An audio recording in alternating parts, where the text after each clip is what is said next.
Bonjour et bienvenue sur La Voix du Parfum. Quel plaisir de vous retrouver. Faire entendre ce qui habituellement se sent.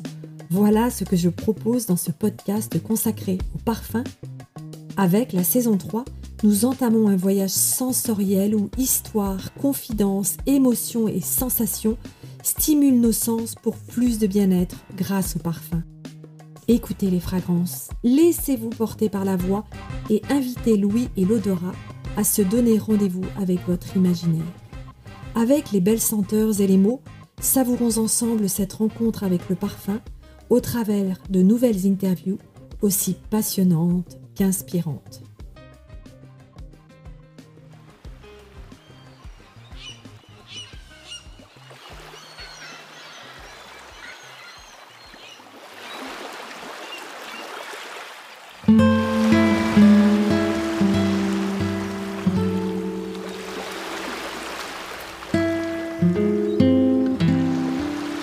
Créateur exigeant dont les parfums révèlent des univers singuliers au sillage intense et souvent charnel, Marc-Antoine Corticciato est aussi un scientifique qui a étudié le secret de la genèse des parfums dans les végétaux. Habité par cette passion pour les matières premières naturelles les plus nobles et pour leur histoire dans différentes cultures, il part à la conquête de l'empire du plus mystérieux des sens, l'empire du parfum. Sa marque, créée en 2002, en est une élégante illustration. À travers ses créations, il interprète des moments fugaces d'émotion qui nous permettent de pénétrer au cœur de belles matières premières naturelles, convoitées depuis des siècles pour leur raffinement, leurs propriétés aphrodisiaques et leur usage dans les rituels sacrés. C'est ce sens premier du parfum entre érotisme et spiritualité qu'il a voulu retrouver avec Parfum d'Empire. Ces parfums sont des histoires contemporaines et pourtant millénaires, racontées sur la peau. Il nous embarque aujourd'hui dans son univers où les éléments de la nature se répondent avec harmonie, sensualité et sensibilité.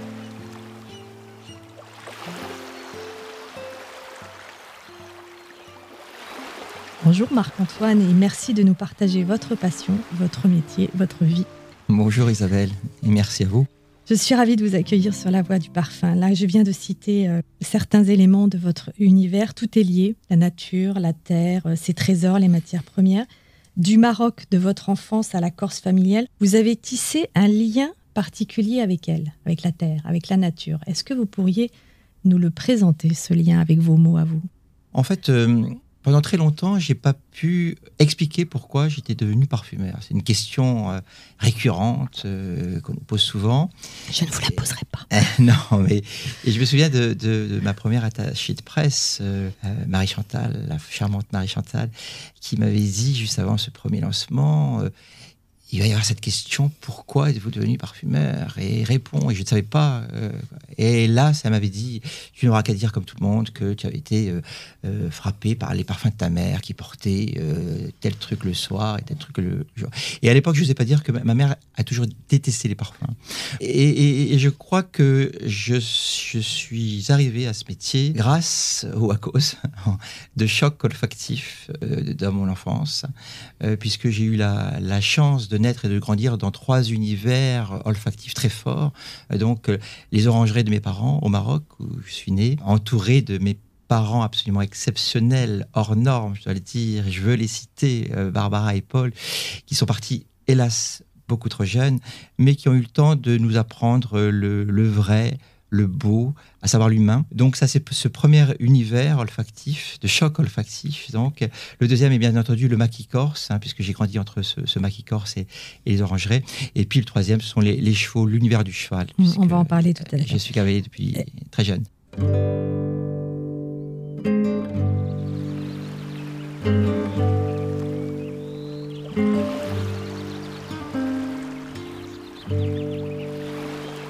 Trois univers qui sont votre univers aujourd'hui, et on va s'arrêter sur l'une de ces plantes en Corse, l'immortelle. Vous avez une manière de parler de l'immortelle, cette reine du maquis corse, comme vous l'appelez. Il y a un lien affectif et c'est une sorte de muse pour vous. De muse, je ne sais pas, peut-être inconsciemment d'ailleurs, hein, mais en tout cas, elle fait partie de ma vie depuis toujours. J'ai la chance de partager entre la Corse et Paris où j'ai mon propre laboratoire de création. Et je dis toujours que j'adore Paris parce que j'ai la chance d'être très régulièrement, de me retrouver dans ce maquis, dans cette maison qui a vu naître et vivre mes arrière-grands-parents. Et effectivement, l'immortel, ça fait partie des parfums de mon quotidien, des parfums de ma vie. Et l'immortel est extrêmement complexe. Elle est très facettée olfactivement. Elle est très, très compliquée d'ailleurs à utiliser dans un parfum parce qu'elle est extrêmement puissante, extrêmement complexe. Et c'est ce qui la rend touchante, excitante aussi. Elle a aussi bien des facettes tabac, foin, paille, des facettes fruitées, genre pruneau, des facettes vieux porto, un peu madérisées. Elle peut être épicée aussi. Elle a un petit défaut, c'est qu'elle s'oxyde vite. Elle peut développer une facette un peu bouillon cube qui n'est pas la plus glamour, bien sûr.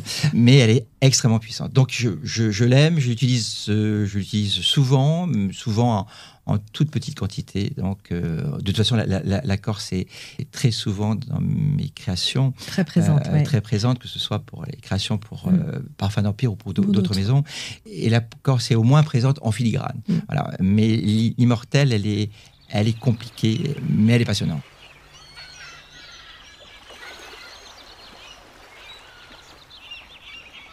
Alors, une autre plante qu'on connaît peut-être un petit peu moins, c'est le cyste. Ah, le cyste, oui. Le cyste. En fait, le parfum du maquis corse, il est extrêmement complexe. Hein. Il est composé de pas mal de matières premières, enfin de plantes, pardon.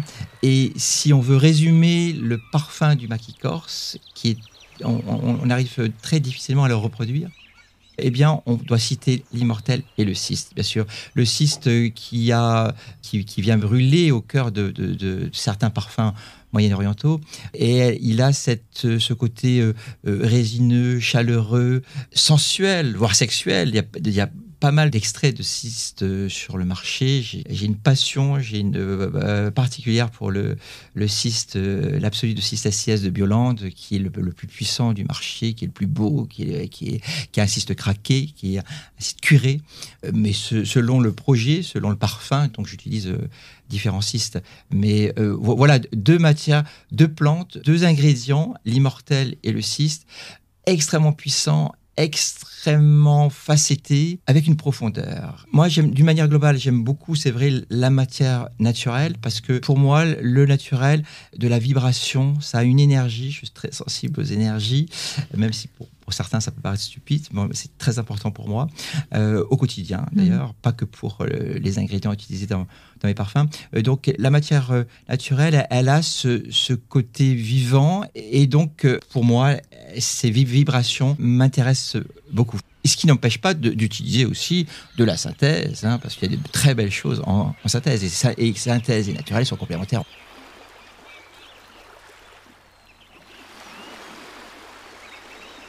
Et là se glissent au milieu de ces ingrédients de synthèse ou naturels des plantes que l'on n'a pas l'habitude de voir, de sentir. Dans vos dernières créations, ce sont les mauvaises herbes. Il faut être un petit peu culotté quand même. Mal aimé. Oui, tout à fait. En fait, je suis excédé par toutes ces revendications classiques en parfumerie, les matières nobles, les plantes nobles, le santal d'Inde, la rose de ceci, que j'adore, attention, hein. Mais je trouve injuste que ces herbes soient appelées des mauvaises herbes ou des herbes folles. Elles peuvent être charmantes, elles peuvent avoir des parfums extraordinaires, elles peuvent être bienveillantes, comme l'ortie, comme d'autres plantes qu'on utilise en aromathérapie, donc au niveau médical. Et je les trouve très touchantes, ces plantes qui demandent rien à personne, qui poussent toutes seules et qui ont beaucoup de charme, vraiment. Donc j'ai voulu un parfum qui rassemble ces mauvaises herbes, donc des ronces, des racines, des chardons. Et la reine de ce parfum, mal aimé, puisque ce sont des êtres mal aimés par les hommes, avec un grand H, et ce sont des laissés pour compte de la société. Au bord du chemin.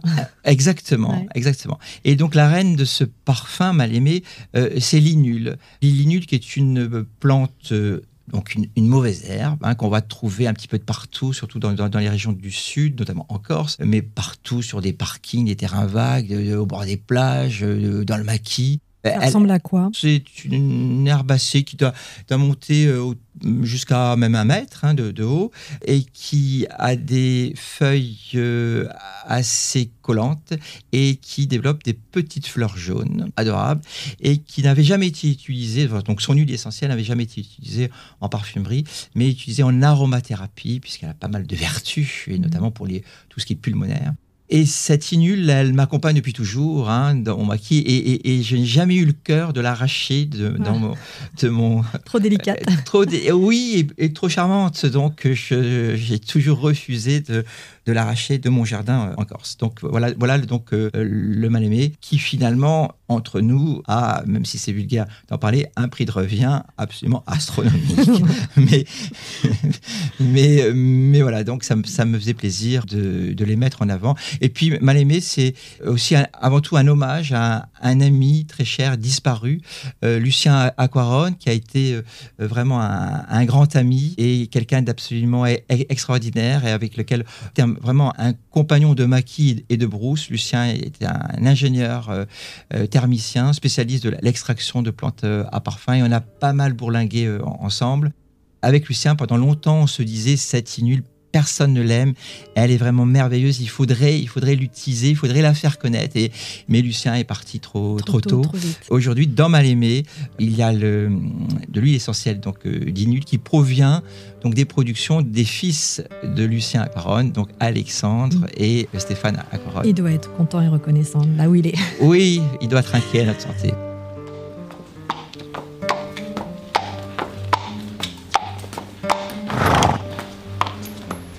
Alors, toujours au cœur du maquis corse, il y a un compagnon de route que vous avez cité tout à l'heure qui ne vous quitte pas, c'est le cheval. Et peut-être que justement, monter à cheval dans ce maquis vous a permis d'être en contact plus facilement avec ces plantes, l'animal et ses odeurs qui stimulent votre créativité. C'était une évidence, l'histoire du cheval dont les odeurs seraient mises en flacon d'une manière ou d'une autre? Parmi mes parfums, mes odeurs fétiches, il y a le monde du cheval, bien sûr, qui est extrêmement beau, puissant, moi qui me fait frémir. À chaque fois que je rentre dans une écurie, ça me fait frémir. Alors, c'est l'environnement ou l'animal? C'est le tout. C'est extrêmement complexe. Parce qu'il y a plein d'odeurs dans une écurie. Complètement. Donc, il y a l'odeur du cheval lui-même, effectivement, sa transpiration, son crottin, son urine, et son souffle. Et puis, il y a l'odeur des écuries, de la paille, du foin, du crottin, du cuir, du bois, et de tous les produits d'entretien du cheval, notamment la cire et notamment des produits pour entretenir l'intérieur des sabots, des produits pour entretenir les tendons. J'ai fait beaucoup de compétitions de saut d'obstacles. J'ai failli d'ailleurs en faire mon métier. J'ai hésité un temps quand j'étais plus jeune. Et donc l'univers du cheval est un univers absolument formidable. D'où sans doute mon goût prononcé pour le cuir aussi. Cuir que je vais retrouver dans les voitures de mon père. Mon père était un collectionneur de voitures anciennes, notamment ses préférés étaient des Jaguars anciennes avec des fauteuils en cuir. Et donc il y a cette odeur de cuir qui se rapproche de certains iris. Et donc, l'univers du cheval, c'est quelque chose qui fait partie de ma vie, vraiment. Et je crois qu'il y a eu une incompréhension quand j'ai sorti Equestrius. J'allais vous en parler. Equestrius, donc, pour moi, c'est un nom qui est très fort. Equestrius, ça a été mon meilleur cheval, c'est vrai, de compétition, de saut d'obstacle. Et c'était un hommage à rendre à Equestrius. Pas seulement parce que ça a été un cheval absolument fantastique avec un moteur extraordinaire qui avait une puissance. Je manque à chaque fois de dire, c'était un grand monsieur. Oui, non, c'était un grand cheval avec beaucoup de noblesse, beaucoup de gentillesse, avec un cœur extraordinaire. D'où ce nom Equestrius qui veut dire cheval rutilant.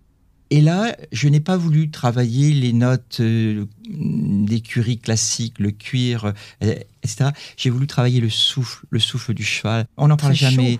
C'est chaud, c'est rond, c'est très irisé, c'est absolument formidable. Et moi, mes chevaux, j'ai toujours aimé sentir leur souffle, mettre mon nez au bout de leur nez, de leurs naseaux, et de sentir ce souffle doux, lacté, irisé. Et voilà, j'ai voulu retrouver le souffle d'Equisrius. Alors c'est vrai que le nom d'un parfum est très très important, on le sait.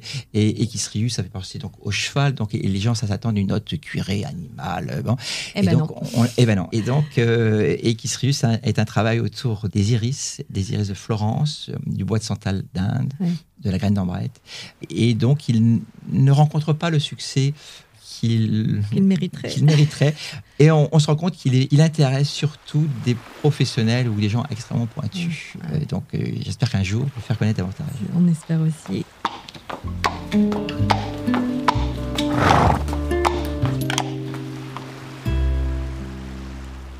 Là, vous avez évoqué le moment où vous avez finalement choisi d'être parfumeur. Quel est l'élément décisif qui vous a fait préférer le parfum au concours équestre ? Inconsciemment, il y a beaucoup de choses qui se passent dans l'inconscient. J'ai été très jeune intrigué par le parfum des plantes, pas par le parfum des plantes. Comment une petite plante sauvage qui ne demande rien à personne, comme les mauvaises herbes d'ailleurs, on en parlait. On prend une petite rose sauvage, elle pousse toute seule, son parfum c'est 300-400 molécules différentes, un parfum qui sera particulier au lever du jour, différent à midi, le soir. Et c'est ça qui m'a toujours intrigué. Qu'est-ce que c'est le parfum d'une plante ? Qu'est-ce qu'il y a là-dedans ? C'est composé de quoi ? Et ça m'a poussé à faire des études de botanique, mais surtout de chimie et de chimie analytique, jusqu'à un doctorat de chimie analytique spécialisé dans l'analyse des extraits de plantes pour connaître le parfum. Plus tard, j'ai fait l'ISIPCA et j'ai commencé ma carrière dans des laboratoires de recherche avec beaucoup étudié donc le parfum des plantes. Donc, je voulais connaître l'intimité de ces plantes à parfum. Donc, avec deux axes de recherche, pas mal d'analyse et de suivi qualité de ce parfum dans les plantes au cours d'une année, au cours d'une saison, au cours d'une journée. Quand on prend une plante sauvage, quand on la passe en culture, qu'est-ce qui change dans son parfum ? Et puis, le deuxième grand axe de recherche, c'était les différentes techniques d'extraction. Et là, c'était une période où j'ai travaillé pour l'aromathérapie, qui était peu connue aussi par le grand public. Et je partageais beaucoup mon temps entre le laboratoire et la brousse. Et Vietnam, Madagascar. À Madagascar, où nous avions, avec Lucien, installé une unité de production d'extraits de plantes à parfum, d'ailleurs. Et j'ai beaucoup appris, d'ailleurs, de ce monde paysan, de ce monde humble. J'ai beaucoup appris de la plante, de la nature, à cette période. Et c'était qu'à un moment donné, j'ai voulu aller plus loin. C'est là que le parfum m'a intéressé, véritablement le parfum. J'ai tout plaqué pour intégrer un petit labo de création de parfums et pour préparer mon projet de parfum d'empire. À vous entendre, vous avez plusieurs métiers d'aromathérapeute, que vous êtes peut-être quelque part aussi dans l'âme, de chimiste, de scientifique, de compositeur, créateur de parfums. Et puis, il y en a un autre plus récemment, celui de vigneron, le rapport au vin, à la vigne. J'aime le vin, j'ai toujours aimé le vin. Oui. Bon, là, on est dans l'essence au pluriel, vraiment une dégustation olfactive et gustative. Complètement. D'ailleurs, je donne pas mal de conférences et un thème de conférence est parfum et vin, deux mondes qui s'entremêlent parce que ce sont deux mondes qui sont très proches. Il y a beaucoup de points communs, mis à part le fait que ce soit deux mondes olfactifs, bien sûr, mais il y a beaucoup de points communs, et notamment dans le marketing, notamment dans l'importance du storytelling, l'importance du nom, l'importance du prix de vente aussi. Donc il y a beaucoup de points communs. Et les savoir-faire. Et les savoir-faire, bien sûr. Et donc, vraiment, le vin m'intéresse toujours un peu trop, parfois. Mais et j'ai voulu rendre hommage au vignoble corse, puisque, bien sûr, j'ai pas mal d'amis vignerons, et notamment vignerons en Corse. J'ai concocté ce parfum Salute. C'est santé en Corse, quand on trinque, bien sûr. Et alors, toute la difficulté quand on veut faire un travail olfactif, un parfum autour du vin, même si on adore le vin, comme moi, on n'a pas envie de se parfumer avec quelque chose qui sente la vinasse. A priori. Donc, voilà. Donc, c'était toute la difficulté, c'était d'évoquer ce monde sans tomber dans le côté vineux. Quelles sont les odeurs de la vigne, du vin que vous avez voulu capter ? Exactement. Alors, moi, j'ai voulu capter une réunion entre amis dans un vignoble. En plein air. En plein air, et pour fêter un nouveau cru. Donc, je suis parti sur des notes de feuilles de vigne froissées, de côté vert, naturalité.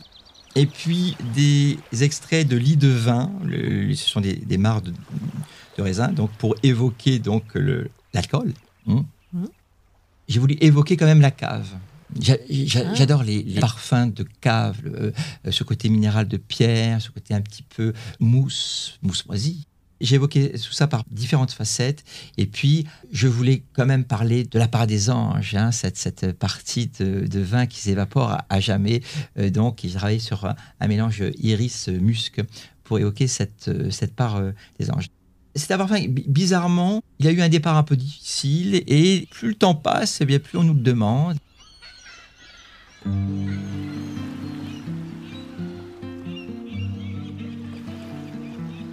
Après avoir parcouru les sentiers de la Corse, on va prendre un petit peu large autour des îles, sur les côtes de la Corse.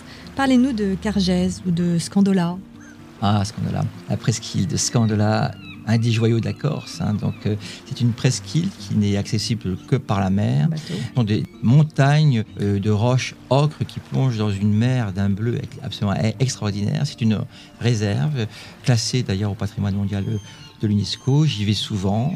La mer est dans mon sang, donc j'y vais souvent. J'y vais souvent aussi avec des vieux pêcheurs du coin. La pêche est interdite, hein. On y va avec des petits bateaux. Parce que c'est ça qui est très intéressant, c'est d'y aller avec des petits zodiacs, des choses comme ça, pour pouvoir rentrer dans des grottes.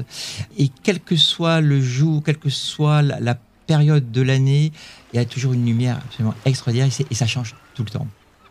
Et c'est ça, on a le sentiment que vous captez des couleurs et des tableaux. C'est ce que j'ai essayé avec Acqua di Scandola. Et en fait, le challenge pour Acqua di Scandola, c'est de travailler une note marine. Et pour moi, la note marine, et pas que pour moi, et pour le public aussi, c'est la note la plus casse-gueule de la parfumerie, parce que tellement galvaudée par toutes ces molécules artificielles qui donnent l'impression de la mer, de l'iode, notamment la fameuse calone.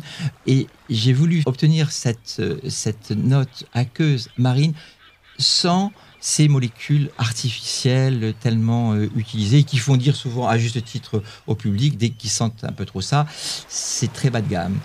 Et donc j'ai travaillé à partir d'extraits d'algues, et notamment avec un extrait d'algue. Alors l'algue n'est pas très utilisée en parfumerie, elle a un inconvénient non négligeable, c'est que dès qu'on la pousse un peu trop, et je voulais la pousser pour ce côté iodé marin, eh bien, on verse très vite dans le poisson un peu pourri, l'algue en décomposition avancée. Donc, c'est pas chouette. Donc, j'ai travaillé avec un laboratoire, Payan et Bertrand, pour le citer, à Grasse, qui propose des produits merveilleux, des produits naturels, pour pouvoir enlever toutes les molécules pas agréables olfactivement. Eric Badi, donc l'ingénieur chercheur, a pu, à partir de fragmentation, récupérer le cœur de cette algue, dépouillée de toutes ces facettes poissons. Peu plaisantes. Voilà, peu plaisantes, comme vous dites.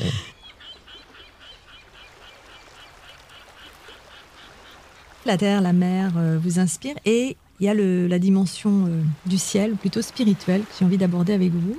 Détour d'une phrase captée: je remercie le ciel tous les jours, parce que c'est merveilleux, le jour où il n'y aura plus la passion, tout sera fini. Cette dimension spirituelle dans votre parfumerie, elle est quand même très présente. Oui, elle est très présente, mais je crois qu'elle est très présente dans ma vie, tout court. Vie. Et je dis toujours que quand je me retrouve dans mon maquis, donc dans cette maison isolée de tout et de tous, et que je regarde cet environnement somptueux, merveilleux. Et là, je comprends facilement que je ne fais là qu'un bref passage dans ce décor majestueux. Et je pense que c'est l'antidote absolu contre l'arrogance. On fait ce passage. Et je remercie le ciel, c'est vrai, régulièrement. Alors, je ne crois pas en un Dieu particulier. Je crois aux énergies, je crois à la physique quantique. Bref, on ne va pas... C'est un autre débat, voilà. je reviendrai. Et effectivement, je remercie le ciel d'avoir eu les parents d'abord que j'ai eus et d'être dans cet environnement. Donc la spiritualité, effectivement, elle ne peut être que présente, même quand je ne mets pas de mots là-dessus. Bon, effectivement, avec le parfum Oisamba, j'ai voulu un travail autour de cette spiritualité. Et j'ai voulu, dans mon brief, puisque quand je travaille pour ma propre maison, c'est moi-même qui réalise mon brief, j'ai voulu rassembler toutes les matières premières utilisées par toutes les cultures dans la spiritualité. Alors bien entendu, il y a l'encens qui va être l'axe principal de ce parfum, puis la myrrhe, l'opoponax, le bois de santal pour l'Inde, le cyprès pour les Arabes. c'était finalement un travail autour de matières premières résineuses. Ouais. Donc les fameuses larmes d'encens, Ouais. larmes de myrrhe, de Poponax. Mais la spiritualité, elle peut se retrouver ailleurs aussi. Ailleurs. Et ce qui vous fait dire aussi sur la composition du parfum, c'est qu'il doit repartir des fondements, donc la spiritualité et l'érotisme. Oui, en fait, ce sont deux axes, moi, qui personnellement m'intéressent, me passionnent depuis toujours. De piliers même. De piliers, et effectivement, piliers de mes créations. Et il se trouve que le sens premier du parfum, on le sait, c'est la spiritualité d'abord. Et l'érotisme, pourquoi ? Parce que spiritualité, on le sait, perfumons par la fumée. Et l'érotisme, parce que tout simplement, très vite, les hommes ont cherché à obtenir les plus beaux parfums, les plus beaux extraits. Donc ça a nécessité parfois des batailles, des guerres. Donc on a voulu tout de suite, très vite, et grâce à ce parfum, plaire, séduire. Donc spiritualité et érotisme sont les deux fondements du parfum. Je rappelle, parce que beaucoup de gens ne le savent pas ou ont oublié, que les hommes se sont parfumés avant de savoir écrire. Donc c'est important. C'est vrai qu'on a tendance à l'oublier.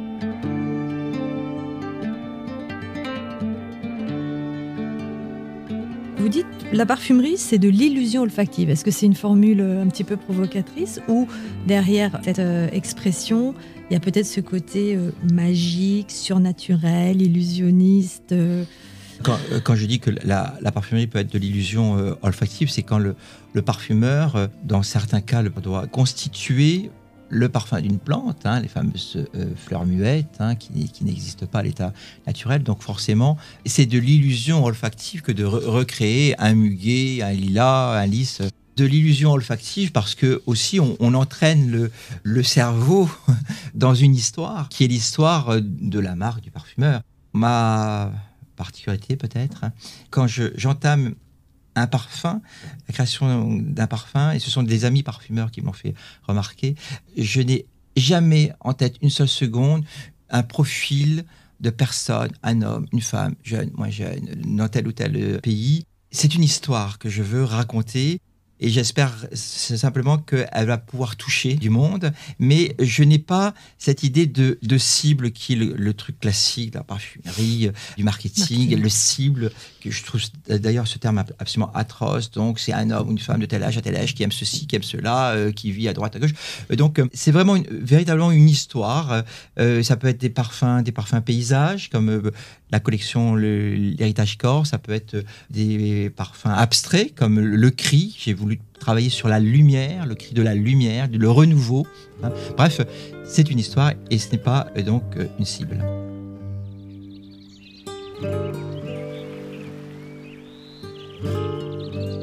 Je voudrais parler de votre marque Parfum d'Empire qui fête ses 20 ans. Oui, bientôt, je crois. Voilà. J'aime pas les dates. C'est bientôt.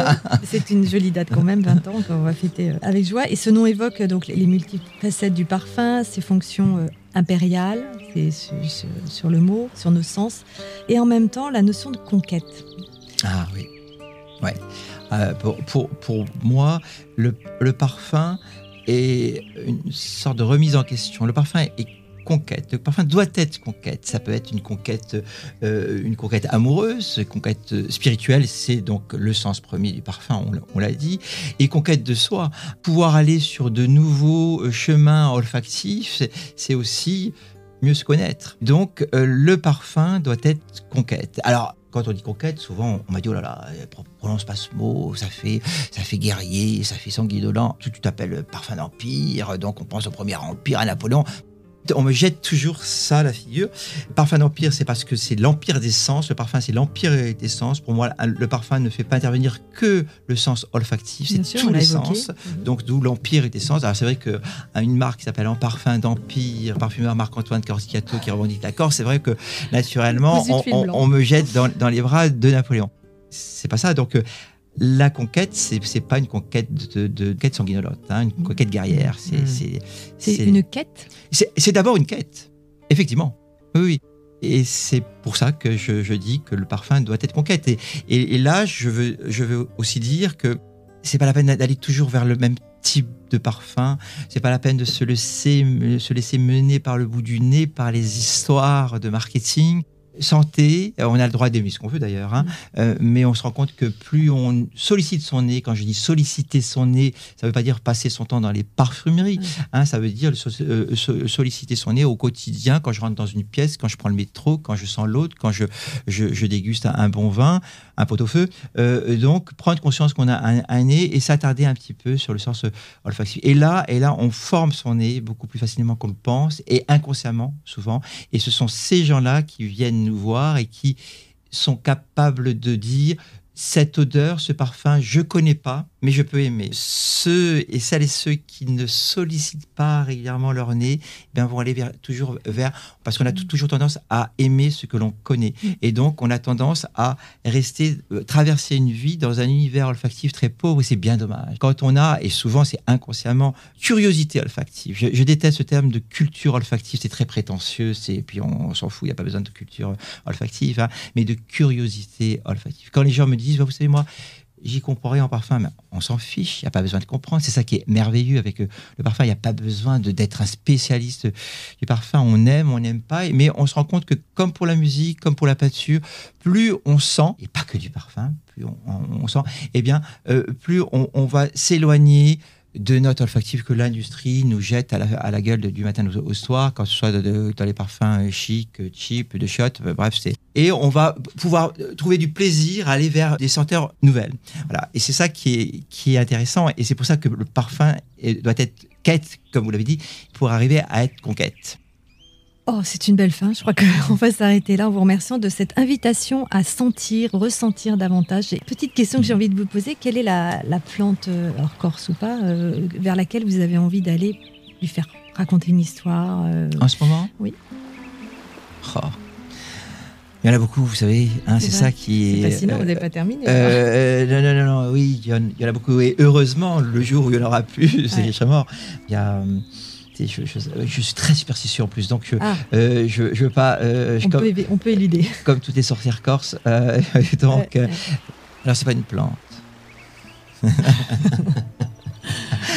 Non, c'est une ambiance. Ah, une ambiance. C'est une ambiance. C'est une ambiance très chaude, très chaleureuse, une ambiance de vacances, une ambiance de plage, d'ambre solaire. Qui peut paraître vulgaire, mais que j'adore, l'ambre solaire. Mais l'histoire d'ambre solaire dans le parfum, oui. Ouais. Bon, donc on va guetter cette ambiance mise en flacon. Merci beaucoup Marc-Antoine. Merci à vous Isabelle, merci beaucoup.